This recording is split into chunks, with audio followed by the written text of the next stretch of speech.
Screens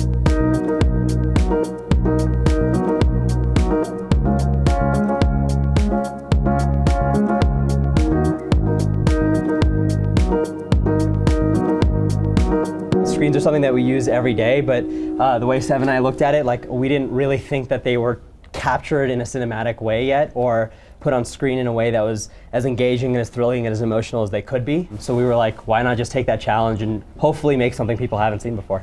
In the past, there have been a few films that took place on computer screens. Most of them are real time. We try to bring a much more of a sense of an urgency and cinematic quality, I guess, to it. We're like cutting and going through time and the camera's moving all over the place. But most of all, I think the most important thing for us is that it's all grounded in a story that could also be a live action movie if it wasn't taking place on a screen. There's been 100 years of cinematic techniques that have been perfected by great filmmakers in the past.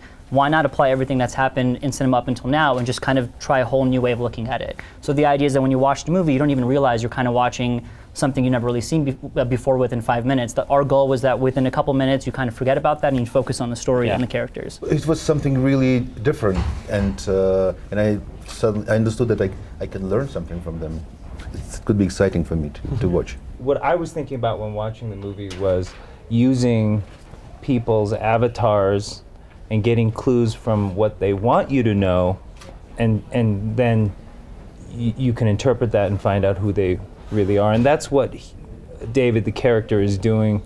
He's looking at what she's projecting, her dreams, her wishes that she's speaking about on these video logs, and trying to find out who she really is. Things happen in the film, and things are revealed in a way that make living on the screen feel more precarious than I think we keep in our consciousness on a daily basis. We really are etching our lives on these cave walls, but all the time, every moment. And because it's easy, we think it's gone, but it's not. It stays there.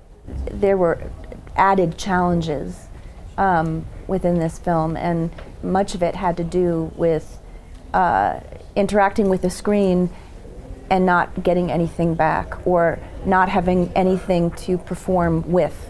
I had never worked like that before, and I think that was a challenge to the imagination. We had a scene where we were talking to each other through computers, and we were set up in 2 different rooms, and we filmed it at the same time, and there was something like, oh my gosh, we're doing this, isn't that unbelievable? And that was really exciting. But then it was also hearing him say, okay, you're looking up, you both have to be looking at the top right part of the screen. Halfway through the scene, your eyes need to move down to this part of the screen. And I had no idea what they were going to be doing on the screen.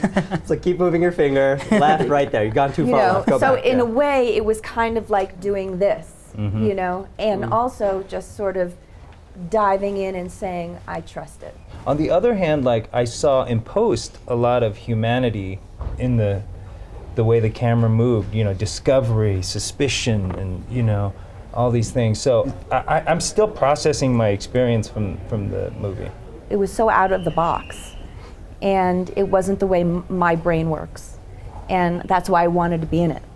I was aware that I had no idea about the pacing, because so much was happening in between the lines. And it was like, okay, just do your job. Just do your job. And then, please, Anish, don't screw this up. Yeah. We started editing the film 7 weeks before we actually shot a frame of the movie, and that's because there are essentially 2 cameras in the movie. There's the camera we're looking at everything through, and then there's all the footage on screen. So those are always playing with each other, and because those were always playing with each other, Sev had this idea to let's make the whole movie an hour and 40-minute cut, and just have the whole thing so we understand how those 2 cameras play with each other the entire time.